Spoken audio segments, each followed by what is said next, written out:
শুনতে পেলাম পোস্তা গিয়ে তোমার নাকি মেয়ের বিয়ে। গঙ্গারামকে পাত্র পেলে? জানতে চাও সে কেমন ছেলে? মন্দ নয় সে পাত্র ভালো, রং যদিও বেজায় কালো, তার উপরে মুখের গঠন অনেকটা ঠিক পেঁচার মতন।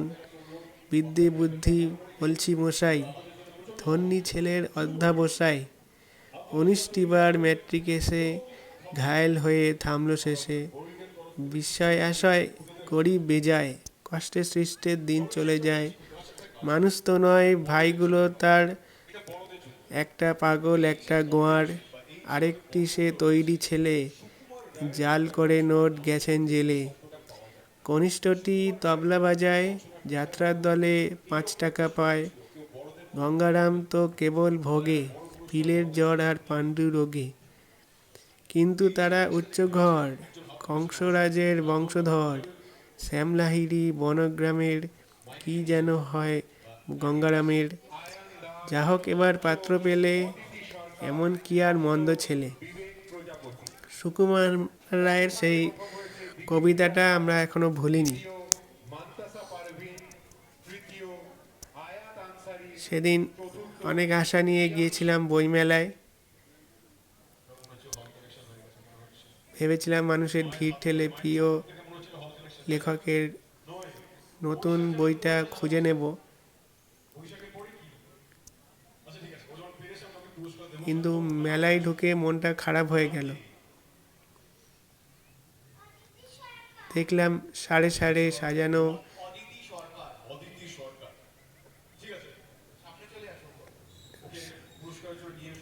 বইয়ের দোকানগুলো একদম ফাঁকা, কোনো ক্রেতা নেই, কোনো ভিড় নেই। যারা দু একজন আছেন তাদেরও বেশিরভাগই ব্যস্ত দোকানের সামনে দাঁড়িয়ে সেলফি তুলতে আর মোবাইলের থাকেন। আজকাল আমাদের সময় কাটে মোবাইলের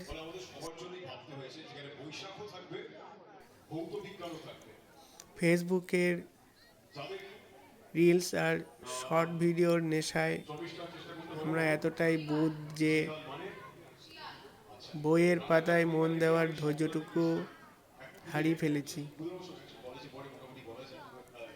আগে মেলা থেকে ফেরার পথে আমরা ব্যাগের ভিতরে হাত দিতাম নতুন বইয়ের গন্ধে মাতাল হতে, আর এখন মেলা থেকে ফিরতে ফিরতে আমাদের চিন্তা থাকে তোলা ছবিগুলো কখন সোশ্যাল মিডিয়ায় আপলোড করব।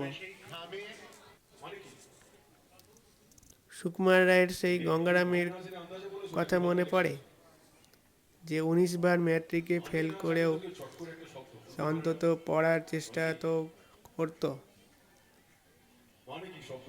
আর এখনকার স্মার্ট জেনারেশন পাস তো করে যাচ্ছে, কিন্তু তাদের সব জ্ঞান ওই গুগল আর ইউটিউবের ভিতরে।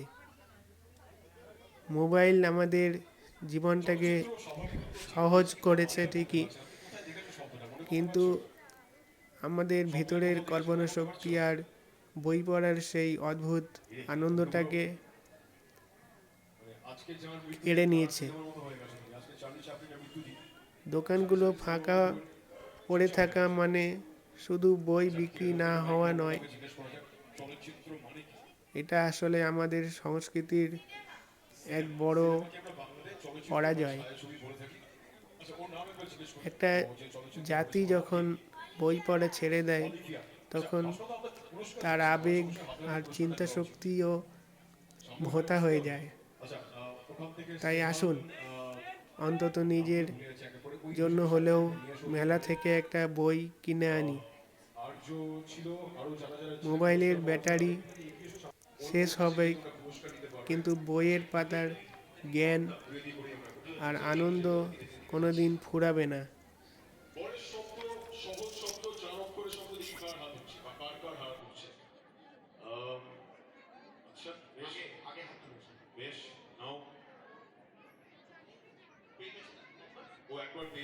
আমি গেছিলাম এই খড়দায় বইমেলা দেখতে। সব দোকানগুলো এই ভিডিওতে দেখাতে পাচ্ছি না, কিছু কিছু দোকান এখনো বাদ চলে গেছে, তার জন্য খুব দুঃখিত।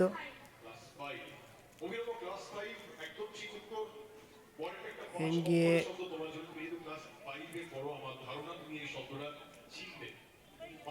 বাইরে কিছু খাবারের দোকান ছিল, কয়েকটা খেলনা,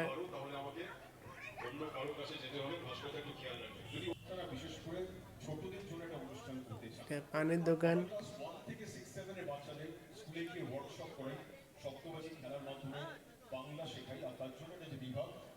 কয়েকদিনের জন্য হয় ডিসেম্বরে,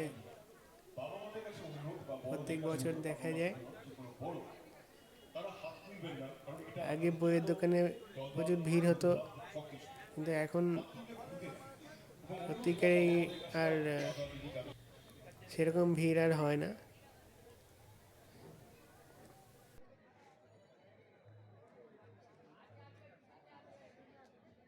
নমস্কার, শুভ সন্ধ্যা।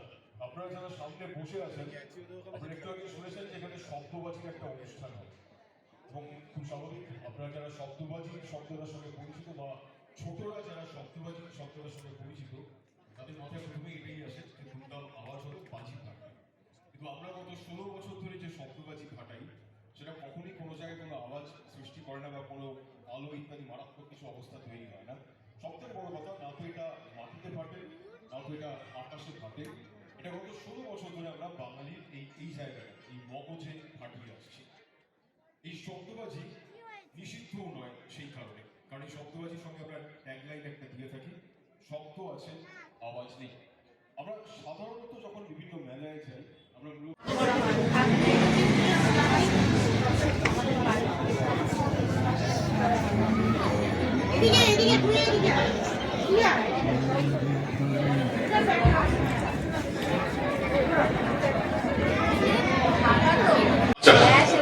স্নেহান ক্লাস 1-এর ছাত্র। আমি বাকিদের বলছি, বাকিরা কেউ উত্তর দেবে না, হাত তুলবে, কিন্তু জোরে চেঁচিয়ে উত্তর দেবে না।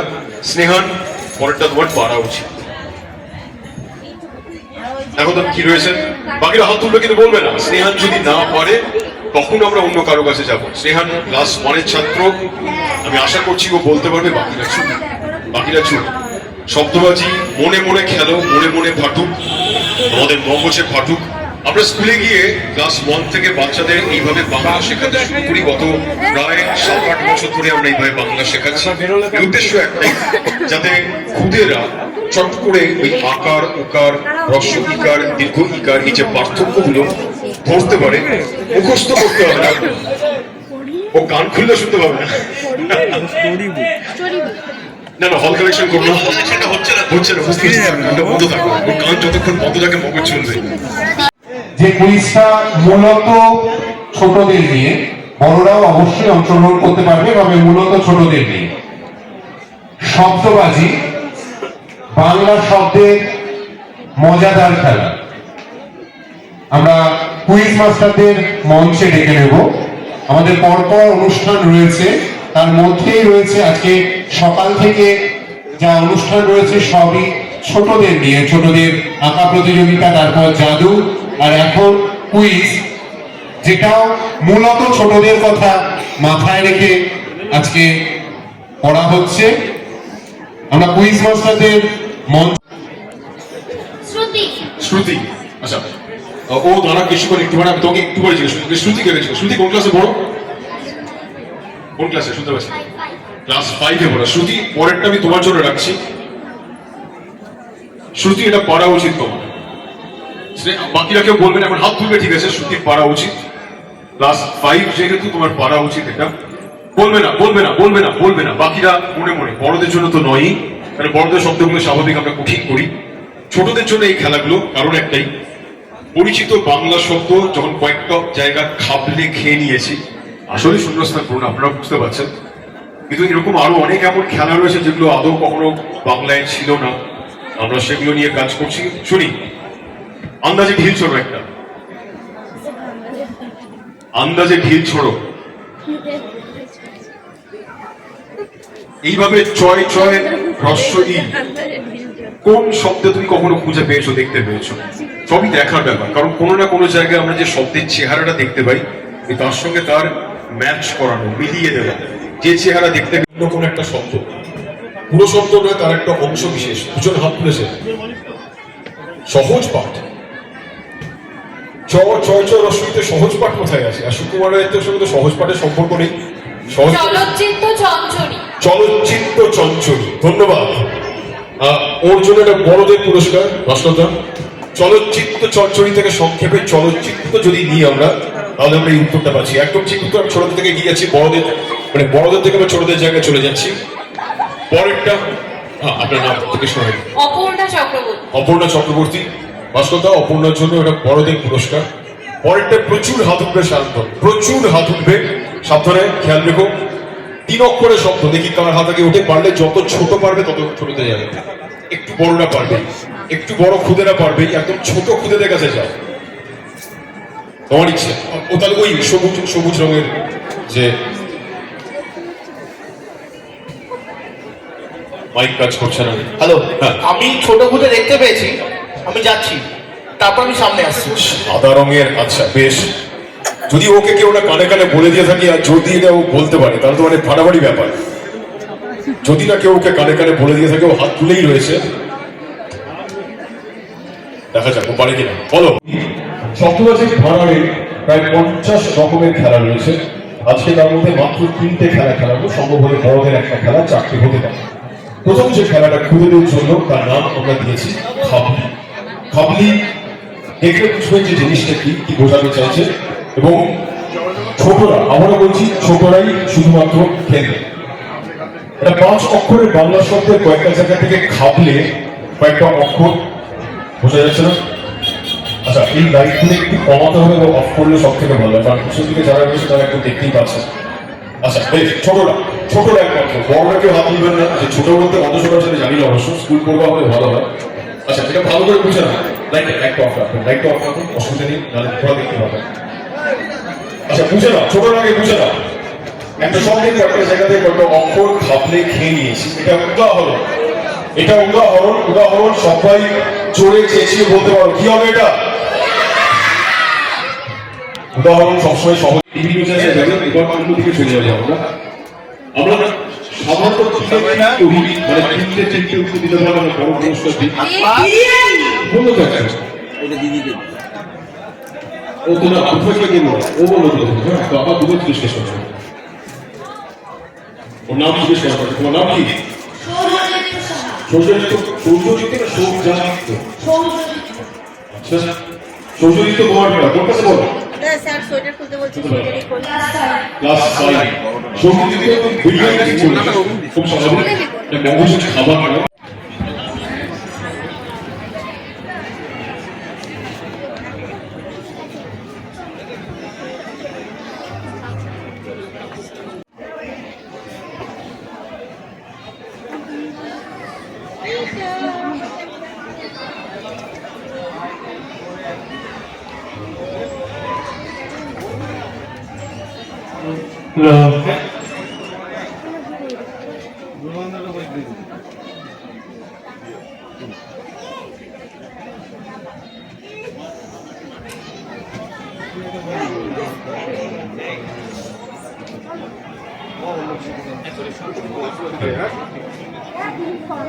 না না এই ছবি দেবে না, সিরিয়াস।